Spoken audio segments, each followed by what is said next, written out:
Amigos, muy buenas noches. Aquí nos encontramos con ustedes, Alejandro Hola, Carrega y un servidor, en nuestro programa de Verdades Divinas. Antes que otra cosa, yo quisiera hacer una pequeña aclaración. En el programa anterior se habló de masonería.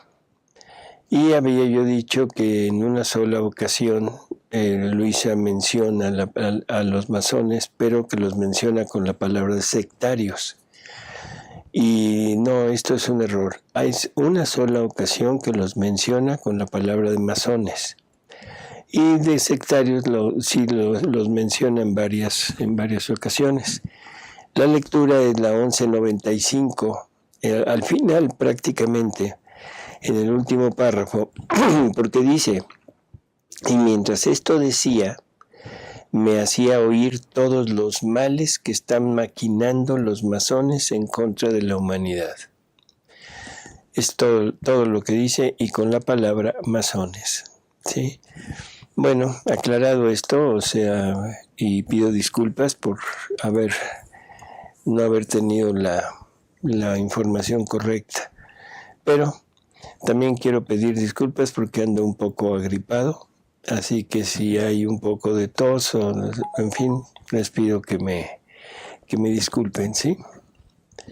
Y empezamos. A ver, Alejandro, ¿qué tenemos? Dice: doctor, ¿qué se recomienda en un grupo recién creado? ¿Leer las lecciones de cielo o comenzar con la lectura del libro rojo? Bueno, eso del libro rojo son los libros que están hechos en Guadalajara. No recuerdo, no sé exactamente qué es el libro rojo, si es del 1 al 4 o del 1 al 3, creo que es en ellos. Pero en términos generales estamos hablando del inicio. Así que si ese es el libro, el rojo es el inicial, el tomo 1, estarían bien. ¿Sí? Dice José Luis: ¿cómo se ayuda a profundizar a un mormón interesado en divina voluntad? ¡Wow! A un mormón. Bueno, lo primero es, yo creo que la divina voluntad podría servir como un imán para atraerlo. Pero para que esto realmente dé resultado, pues debe empezar a abandonar un poco sus ideas anteriores y adoptar estas nuevas ideas. Porque tanto trabajo le cuesta al católico desprenderse de lo anterior, como le puede costar a un mormón desprenderse de lo suyo. Yo creo que sería prácticamente igual. Entonces la manera sería adentrarlo en las verdades, porque estas verdades son las que van a cautivar a la persona y las que van a hacer que se sienta atraído. Así que simplemente leerle, comentar todo lo que la divina voluntad es y puede hacer. Dice Julio: ¿debemos engendrar a Jesús en nosotros a través del amor maternal de María? El amor maternal de María nos da su amor para tratarlo como si fuera hijo nuestro, y como si fuéramos sus madres, para que Jesús sienta en toda la humanidad, sienta que ahí está su mamá,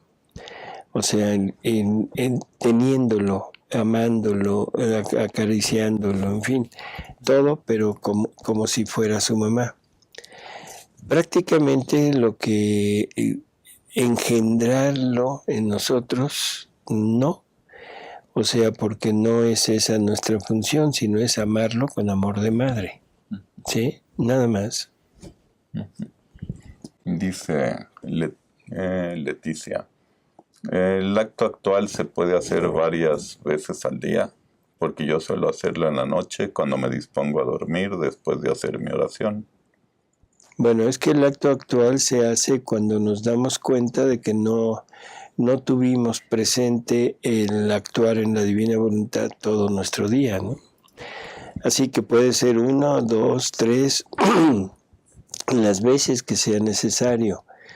En la noche, bueno, está bien, porque si no tuve la conciencia de estar actuando en la divina voluntad todo el día, en la noche puedo hacer mi acto actual y abarcar todos mis actos de todo el día, ¿no? Dice Emanuel, ¿cómo es que se le puede dar muerte a la luz, que es nuestro Jesús, con las tinieblas que son ausencia de bien? Ya que Jesús dice en el volumen 6, 63, que se destruye la luz en tiniebla. Que se destruye la luz en tinieblas. O sea, la voluntad humana es tinieblas, la voluntad divina es luz. Lo que puede darle muerte o puede quitar a la luz, o sea, es la voluntad humana, porque es la única capaz de poder desterrar a la voluntad divina de una criatura, y eso por la libertad que Dios nos ha dado, ¿no? Y le da muerte en la persona. Le da muerte en la persona, no a ella. Así que yo le diría que, ¿cómo es que se le puede dar muerte así?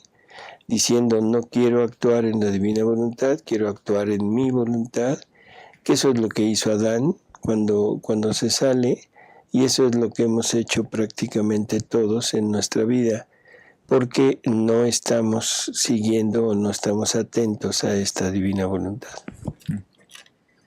Dice,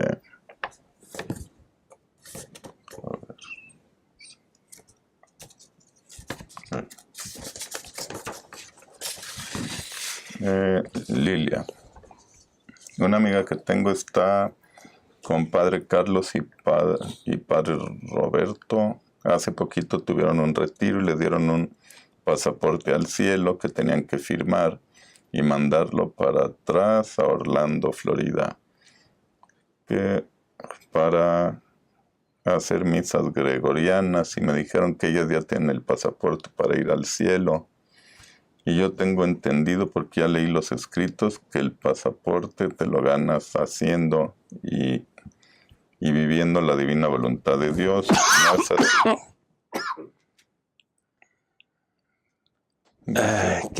No sé, pero creo que es un control que ellos quieren tomar. Mire, no podríamos tratar de entrar en las intenciones de ellos. Lo único que le digo es que esto es simplemente una cuestión humana, una parodia humana, porque el pasaporte es la firma de Jesús en nuestros actos. O sea, cuando Jesús pone su firma en cada acto nuestro, poniéndolo como divino. Y entonces el pasaporte es real, porque no tenemos nada de nosotros ya en nuestros actos. El firmar un papel y que le digan que ya tiene un pasaporte y que lo están guardando en Orlando, pues qué bueno, o sea, pero no es una realidad, ¿no? Lo que usted comenta de querer como retener, como no sé qué palabra usar, o sea, tener a las criaturas, a las personas, tenerlas atadas a ellos por medio de estas cosas, pues sí, podría ser, ¿sí? Pero yo le diría, ojalá que su amiga tuviera la suficiente, ¿cómo diríamos? Valor, así, porque es valor lo que se necesita. Valor para desobedecer a ellos, porque esto ellos lo ponen todo como obediencia a ellos. Y que nadie puede leer, nadie puede hacer, nadie puede acudir a ningún lado que se hable de divina voluntad más que lo que ellos autorizan. Yo le pediría que se dé un poco de valor y lea, que lea. Y la lectura le va a abrir la mente, la lectura le va a dar esa profundidad en el conocimiento de Jesús. Hay una lectura que es fundamental. A ver si ahorita nos la buscan. Es de la barquita de luz en el libro 13. Ahorita le digo cuál es. Porque ahí Jesús claramente nos dice que el único que puede guiar al alma en esta divina voluntad es Él.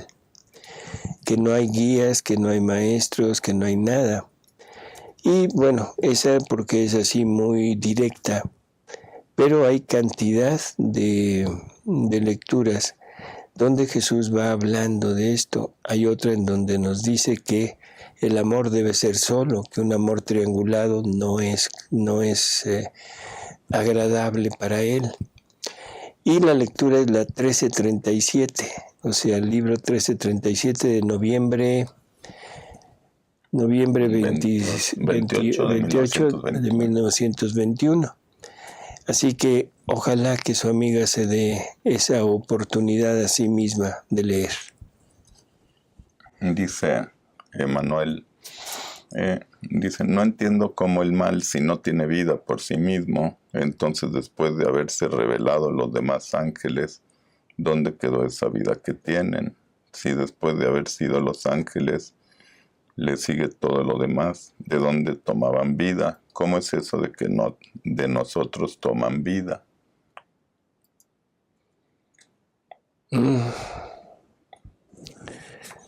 La voy a componer, porque o sea, el mal no existe por sí mismo, eso es absoluto. O sea, eso ya quedó aclarado. El mal lo hace el malo, y el malo es el que quita a Dios de un lugar. O sea, la ausencia de Dios, la ausencia de bien, ahí es donde hay mal. Y eso solamente es la voluntad humana o la voluntad angélica. ¿De dónde toman vida los ángeles después de su caída? Del mismo lugar que nosotros tomamos vida después de nuestra caída. O sea, es vida infundida por Dios, por la creación. Él tiene dos actos, el acto creante y el acto conservante. Y a cada uno de nosotros nos dotó con un determinado número de actos para cumplir en esta tierra. Y de ahí en adelante, o sea, el momento que se cumplan, el momento que terminen, en ese momento estamos ya expuestos bueno, no expuestos, sino termina nuestra estancia aquí en la tierra y pasamos al cielo. En Los Ángeles también ellos tuvieron un tiempo de prueba, un tiempo en que empezó esta batalla, y un momento en que termina, y donde dice el Apocalipsis que ya no se encontró lugar para estos ángeles malos allá en el cielo, y fueron arrojados a la tierra para seguir su batalla aquí. Y esa es la batalla que estamos librando, una batalla de voluntad. El demonio susurrándonos en el oído que es bueno rebelarse, que Dios es opresivo, que Dios no nos ama, en fin, y que nosotros podemos llegar a ser Dios por nosotros mismos. Y en los ángeles buenos diciéndonos que es conveniente seguir a Dios. Dice Gabriela, ¿cómo enseñar a los hijos ya jóvenes de esta forma de vivir en la divina voluntad y los que no quieran cómo adentrarlos? La pregunta de los no sé cuántos millones.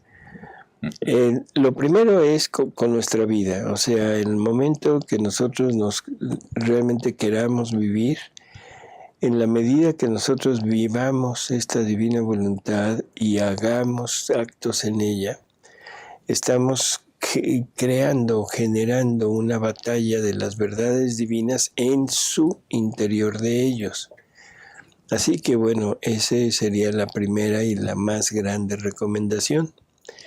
La segunda es confiar en Dios, en el sentido de que Él nos va a conceder que ninguno de los nuestros se pierda, o que nos va a dar las más grandes conversiones. Si se dejan, si ellos permiten, hablarles de esto y hablarles de lo que les puede interesar, o sea, porque ahora los jóvenes, cuando se les habla de la parte espiritual, es difícil centrarlos, pero por donde ellos más o menos pudieran permitir hablar algo de Dios, empezar a hablar pero con las verdades de la divina voluntad, que son esas verdades que llaman, que atrapan y confianza en Dios. Dice Gabriela, ¿hay libros de divina voluntad en inglés? Sí, en la página están, ¿verdad? No están. Entonces, mire, si quiere entrar a esta página, es www.divinavoluntad.info, info, ¿sí? .com, diagonal inglés.htm. Ahí están los libros en inglés. Dice Leticia, doctor, en el volumen 16 Jesús le dice a Luisa que él no fuerza a nadie y le cuenta que cuando él iba a nacer anduvo de puerta en puerta, pero no lo quisieron recibir y que los betlemitas solamente tendrían el honor de que pisara sus tierras, pero no estaría entre ellos. Esto será como una sentencia para los que no reciben los escritos de la divina voluntad. Bueno, sí, o sea, Jesús toca puertas continuamente, Jesús quiere nacer continuamente en la criatura, en nosotros, y podemos hacer un símil con su nacimiento en la tierra. O sea, toca y no le damos al ojo, no le damos entrada. Entonces, bueno, esto de que,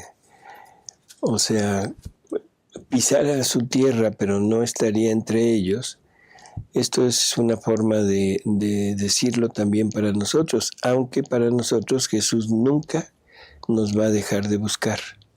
Siempre va a estar tratando de llamarnos hasta el último momento de nuestra vida. Dice Esther, doctor, ¿por qué será que antes de conocer la divina voluntad yo sentía un gran amor por Jesús nuestro Señor? Y yo sentía que me llenaba, y más cuando estaba frente al Santísimo. Y ahora que ya conozco la divina voluntad, siento como que mi amor es tan pequeñito, me siento como si fuera nada. Y eso me tiene triste. Ojalá pueda contestarme. Bueno, la respuesta es muy obvia. O sea, mientras el amor humano se manifiesta por sentimientos. Y en ese momento el sentimiento nos lleva a sentir el fervor, la entrega, en fin. En la divina voluntad, o sea, lo primero que sucede es que el alma se enfrenta realmente a un Jesús que es inmenso, que es demasiado grande, y nosotros nos vemos demasiado pequeños. Además, Jesús nos va pidiendo que vayamos llegando a nuestra nada, entonces de alguna manera empezamos a ver cada vez más lejano ese encuentro con Él. Pero llegar a nuestra nada no es para desanimarnos, no es para decir qué poca cosa soy o qué poco amo a Jesús, sino es con la finalidad de que llegando a mi nada, el todo pueda entrar en mí y entonces yo tenga todo lo que el todo contiene y poderlo amar y poder crecer. Así que yo creo que aquí lo que falta es un poquito nada más de amoldar las ideas, o sea, las intenciones de amarlo a Él, pero amarlo en su voluntad. Y cada vez que me sienta así tan lejana, tan pequeña, que no puedo amarlo, no vamos a centrar nuestro pensamiento en eso. Vamos a centrar nuestro pensamiento en que somos merecedores de ese castigo, porque sería un castigo, y adentrarnos en la divina voluntad, y eso inmediatamente hace que Jesús empiece a llenar al alma de su voluntad.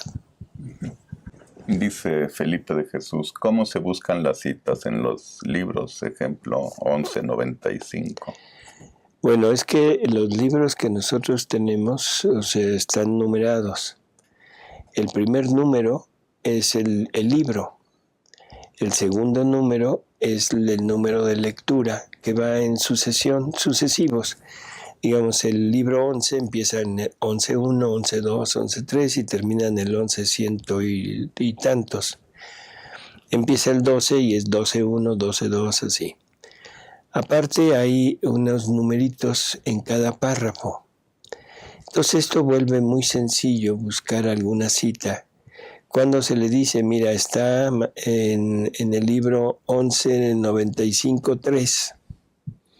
Entonces nos vamos al libro 11, lectura número 95, párrafo 3, y ahí está lo que estamos hablando. Dice Marta,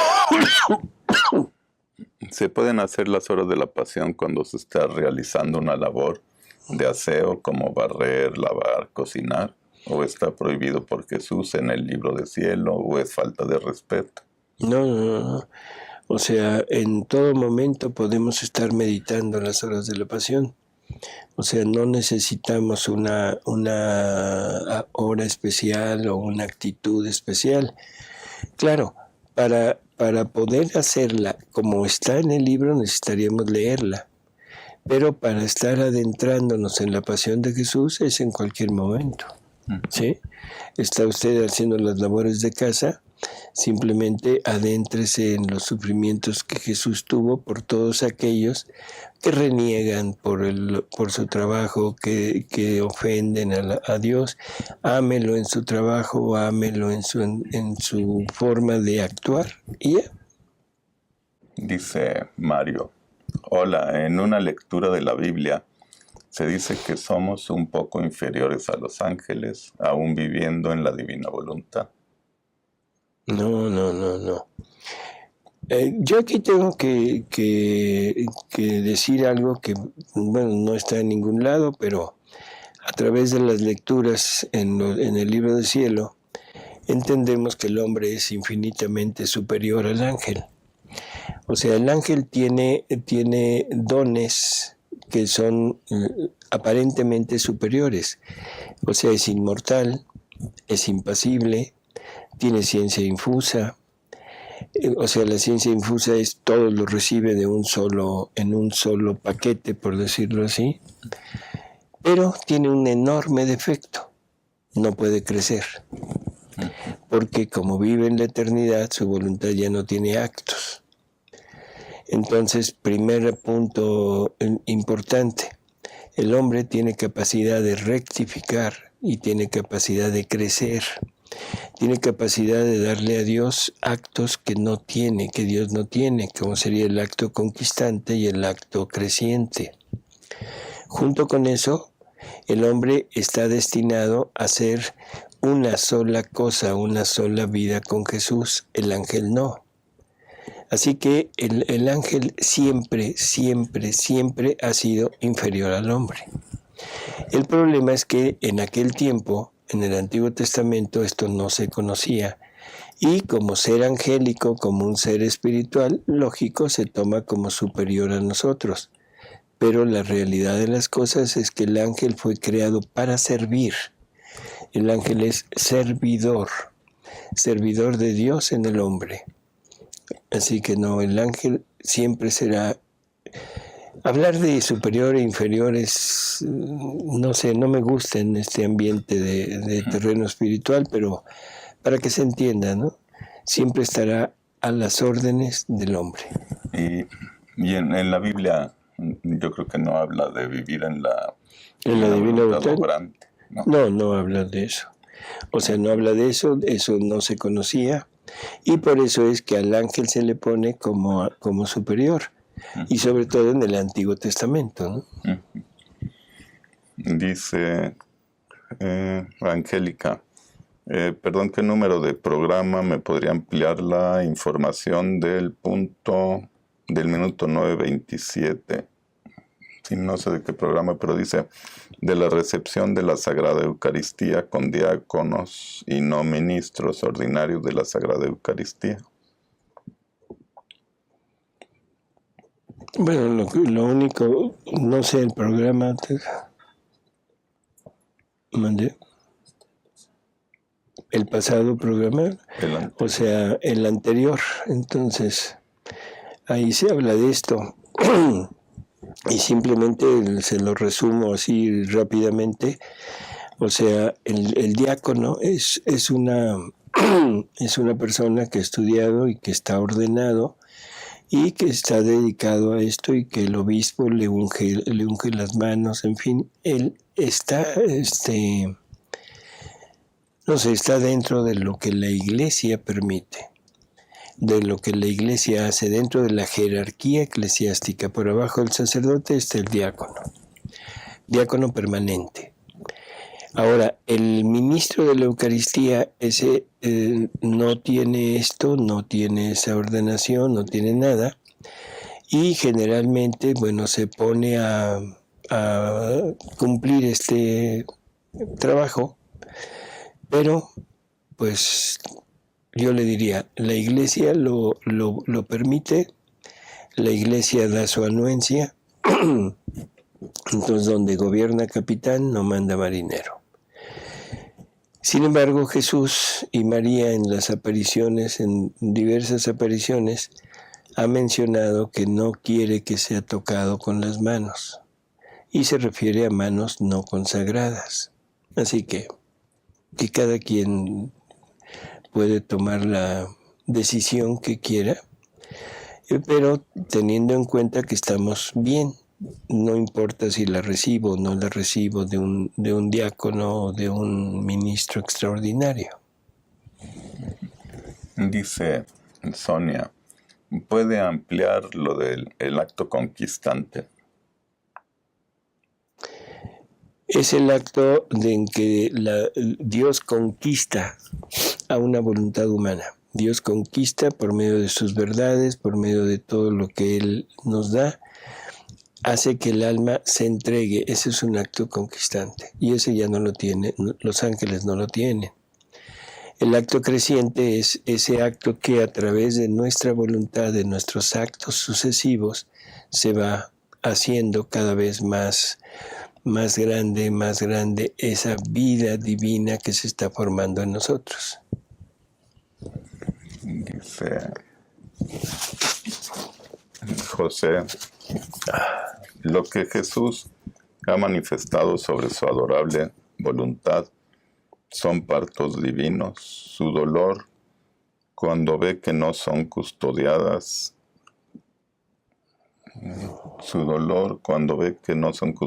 estas verdades.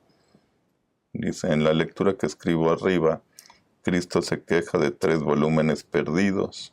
La verdad es que se me ha escapado el detalle y puede que se explique en lecturas anteriores. ¿A qué se refiere con los 3 volúmenes perdidos? Por eso extraviaron 3 volúmenes. Los sacerdotes de la orden que había fundado Aníbal de Francia, cuando él muere, sus sacerdotes tienen los libros de Luisa y no los quieren regresar porque los toman como un legado de su padre fundador.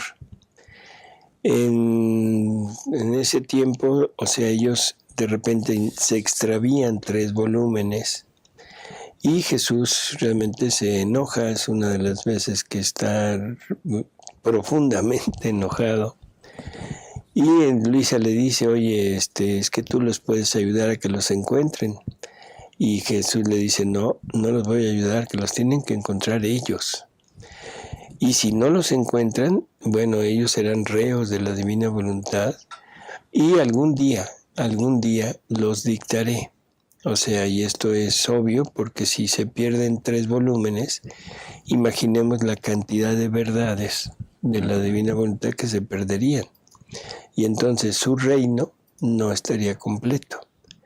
Pero después los encuentran y ya no hay ningún problema, los tenemos completos, así que no se apure. Dice Romano, si no sabemos hacer giros, podemos decir en todo, te amo en el sol, en las estrellas, en mis hijos, en esta persona, en el aire, etcétera, etcétera. Así es. Eso ya es un giro. es empezar a girar en todas las obras de Dios. Y no solo eso, te amo en tu vida oculta, te amo en tu nacimiento, te amo en tu predicación, te amo en tu muerte, en fin, todo. Dice él, ya misma, al empezar el día se puede decir nada más: Jesús, quiero hacer siempre tu voluntad, porque con las oraciones siento que nada más repito sin sentido. Y en el transcurso del día estoy diciendo: Jesús, quiero hacer tu voluntad. ¿Está bien? Sí, nada más que el hacer la voluntad de Dios es tomar la voluntad de Dios como una voluntad ajena que me impone hacer algo. Aquí más bien deberíamos de decir: quiero vivir en tu voluntad. O sea, porque no es cumplir la voluntad de Dios, sino es vivir en ella, pensar como ella, querer lo que ella quiere. Entonces, cuando la divina voluntad quiere algo, en ese momento la criatura lo está queriendo también. Entonces, nada más cámbiale un poquito. Y con eso, Jesús dice que para que el alma se olvide de sí misma, debe decir en todos sus actos: voy a hacer esto porque es Jesús quien lo quiere hacer en mí. Si nos fijamos, si es Jesús quien lo quiere hacer, no soy yo. Si es Jesús quien lo va a hacer, tampoco estoy yo. Y eso nos lleva a irnos olvidando poco a poco de nuestra persona y poniendo en primer puesto a Jesús. Así que no hay problema, sígalo haciendo así. Dice Lucy, la espiritualidad no se contradice con la palabra ni el magisterio de la Iglesia. Y en algún salmo sí se lee claramente: lo hiciste inferior, al usar comillas, como lo entiendo. ¿Al usar qué? Porque dice que le pone comillas a lo hiciste inferior. Y dice, al usar comillas, como le entiendo. Es de Los Ángeles, yo creo. Por eso, volvemos a lo mismo. O sea, hay cosas en que Dios ha ido revelando poco a poco y que necesitamos ir aceptando los cambios que Dios va poniendo. Voy a poner ejemplos burdos. El sábado. El sábado para el pueblo judío estaba totalmente vedado el hacer ningún trabajo. Sin embargo, cuando llega Jesús, dice: momento, el sábado fue creado para el hombre, no el hombre para el sábado. En fin, va cambiando cosas que antes eran normas, que incluso mandadas por Dios, pero que eran figuras para lo que venía después. No se conocía prácticamente nada de la finalidad del hombre. Al hombre se le tomaba tal y como se le veía, o sea, el hombre caído, el hombre vicioso, el hombre sujeto a sus pasiones, en fin. Y se veía al ángel como un ser espiritual, como un ser que está en la presencia continua de Dios, como el ser que puede ser el mensajero de Dios, en fin. Lógico, en la idea es un ser superior. Ahora, viene esta revelación de los escritos y nos va mostrando lo que el hombre debe ser.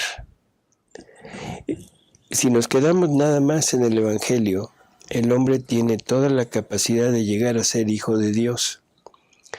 El ángel no. En ningún lado dice que los ángeles llegarán a ser hijos de Dios. Si seguimos esa revelación con San Juan, nos dice que el ser hijo de Dios no es todo, que todavía hay más. Y ese más es dar cumplimiento a lo que Jesús nos dice. Él en nosotros,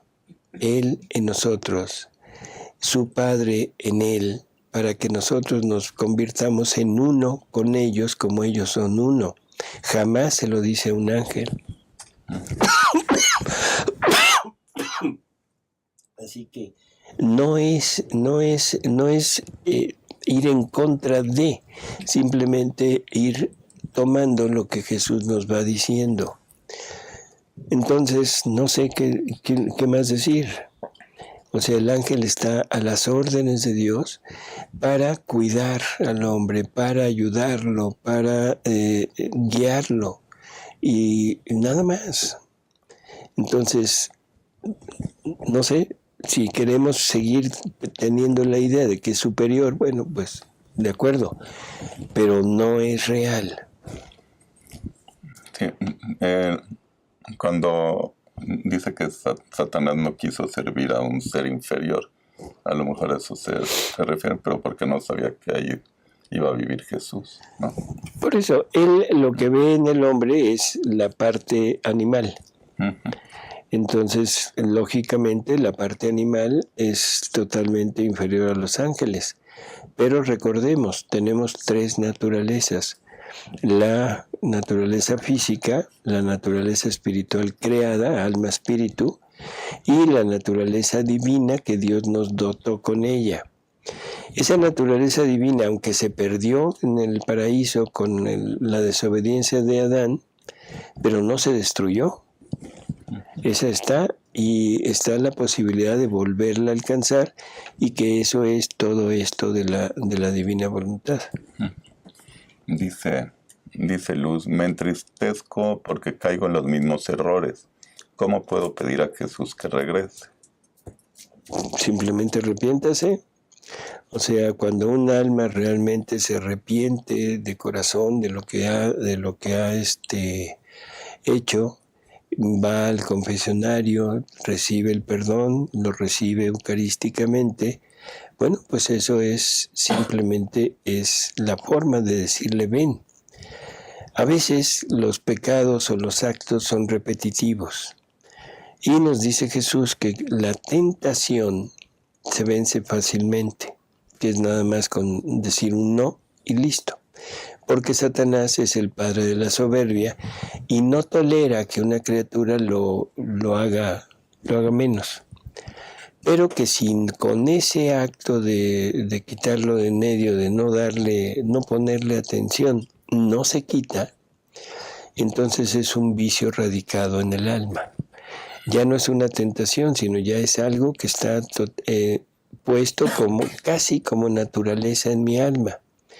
Y ese es el punto en donde Jesús dice que hay demonios que no solamente se quitan con el ayuno y con la oración. ¿Te acuerdas de eso? Sí. Entonces necesitamos mucho sacrificio, mucha oración, y necesitamos estar totalmente sumergidos en la divina voluntad.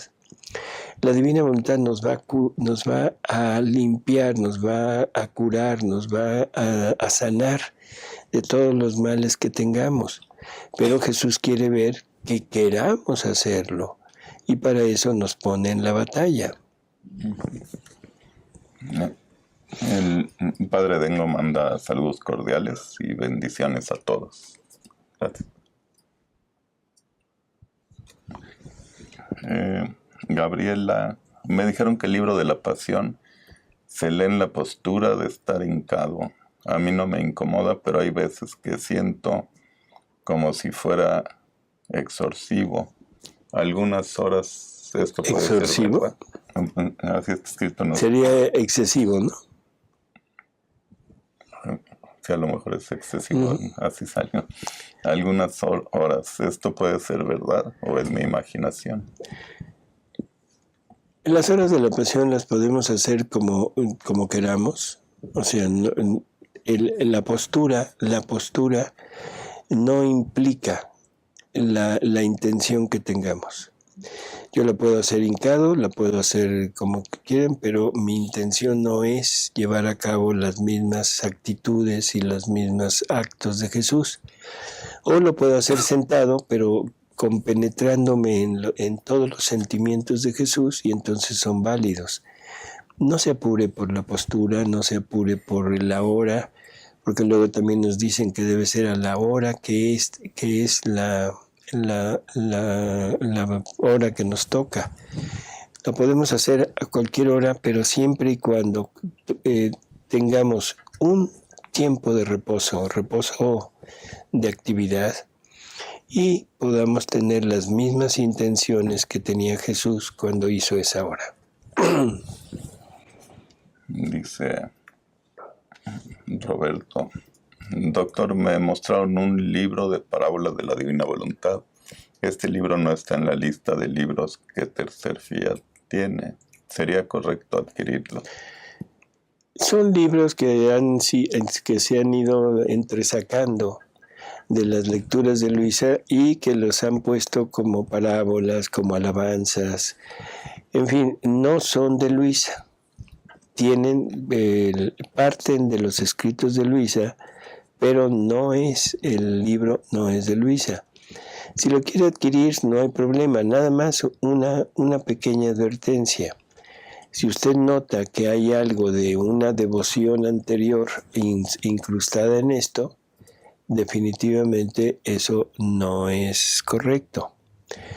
Si son nada más la parábola, o sea, y una pequeña explicación desde la divina voluntad, está bien. O sea, no hay ningún problema. Pero que no quieran insertar dentro de la vida en la divina voluntad acciones que sean anteriores, que sean de santidad, de virtud. Dice Sofi: al decir a Jesús quiero vivir en tu voluntad, es estar abierta, dispuesta a todo acontecimiento, ya sea bueno o malo, durante todo momento de mi vida. Así es. Así es. Y estar dispuesta y ofrecerlo, ¿no? Ofrecerlo, a unirlo para reparación de lo que Jesús sufrió por esos actos y para amarlo a nombre de toda la humanidad. Emanuel dice: ¿el demonio actúa por permitírselo en nosotros, o sea, Satanás mismo siendo la soberbia, ya que es el pecado más insidioso? Jesús, o sea, el demonio tiene varias formas de atacar. ¿Qué quiere el demonio? O sea, ¿cuál es su finalidad? La finalidad es malograr el plan de Dios. O sea, que Dios no pueda cumplir, no pueda llevar a cabo su plan. Y el plan de Dios es el repetir su vida en nosotros, el multiplicar su vida en nosotros. Entonces, ¿qué va a hacer Satanás? Nos va a tratar de sacar de este caminito, y nos puede sacar por medio de tentaciones, por medio de pensamientos obsesivos, por medio del prójimo. O sea, él recurre a personas que se dejen y entonces atacan a la persona que quiere vivir en la divina voluntad. Se llaman vejaciones, y puede ser una vejación de tipo social, una vejación de tipo laboral, una vejación de tipo familiar incluso, en donde hay una verdadera batalla contra esta alma que quiere vivir en su voluntad. Así que, en términos generales, ese es el ataque del demonio. Ahora, la tentación, el demonio nos presenta algo que nos agrada, y para ver si logra jalar nuestra atención. Pero ahí es lo que decíamos hace un momento. Con una simple y llana menosprecio de decir no, es suficiente. Si no se quita, entonces entramos en el rango de vicio radicado en el alma, que ya también se comentó. Así que, en términos generales, esa es la labor del demonio. Ahora, el demonio tiene muchísima fuerza si se lo permito. Si me empiezo a acercar a él, y le empiezo a hacer caso, el demonio va tomando cada vez más fuerza sobre de mí. Él utiliza mi fuerza, y entonces se vuelve a veces hasta incontrolable. Pero es si yo le doy entrada. Dice Perla: ¿las mortificaciones son vejaciones? No sé a qué mortificación se refiera, pero bueno, podría ser. ¿Sí? Una mortificación es algo que yo hago, por ejemplo, algo que yo hago para estar quitándome algo, por ejemplo, en la comida.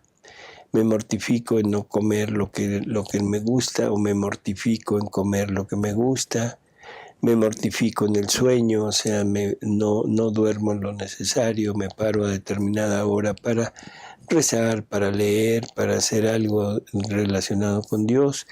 En fin, esas son mortificaciones, así que ese tipo de mortificación no es vejación, es un acto de la voluntad de la persona.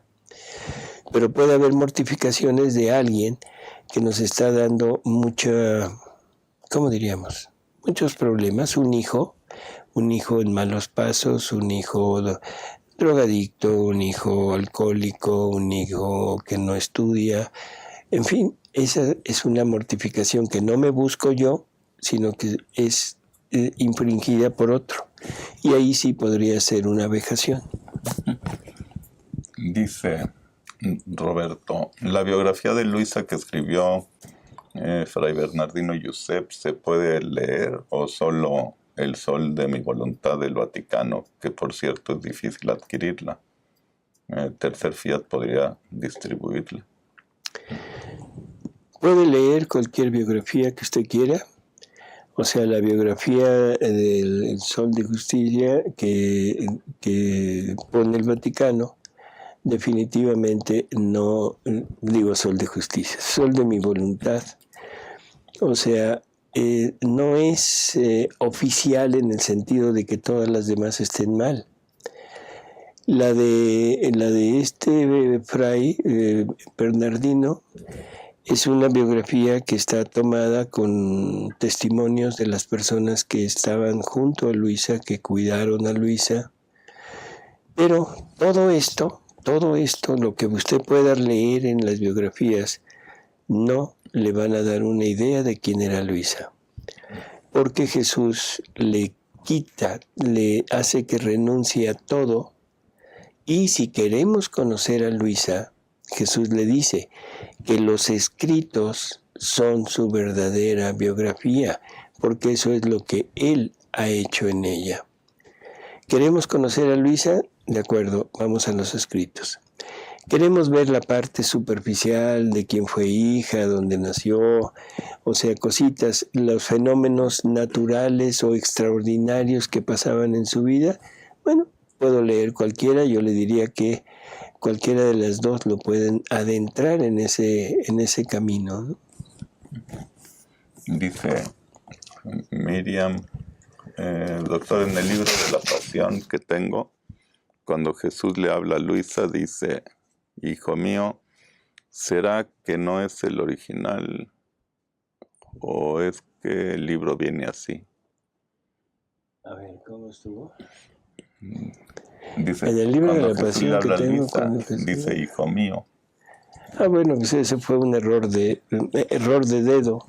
O sea, no hay problema, es hija mía, ¿no? Dice María, leyendo el volumen 2, capítulo 4, me parece habla del comunismo. ¿Esto es correcto? 2, volumen 2, capítulo 4. No me atrevo a contestarle de memoria porque no recuerdo, pero ahorita nos lo buscan. A ver si hay la palabra comunismo. Mientras leemos otra. Sí.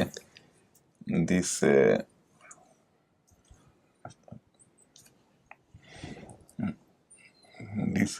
Juan Pablo, ¿puedo comentarle a una persona que sigue la divina voluntad y está al pendiente de los mensajes privados de Luz de María, discípulo y Enoch? ¿Qué puedo comentarle a esa persona? Ay, ¿qué le digo? Primera cosa, todos los mensajes, todos los videntes que hay deberían de pasar por el escrutinio de la Iglesia para saber si es verdad o es falso. Después de eso, yo pregunto, bueno, cualquier mensaje que la Virgen o que Jesús nos quiera dar, ¿hacia dónde nos va a encaminar? Forzosamente a la conversión y al reino.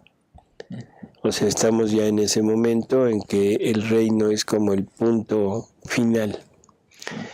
Cuando nosotros conocemos la divina voluntad, nosotros tenemos ya con nosotros el reino.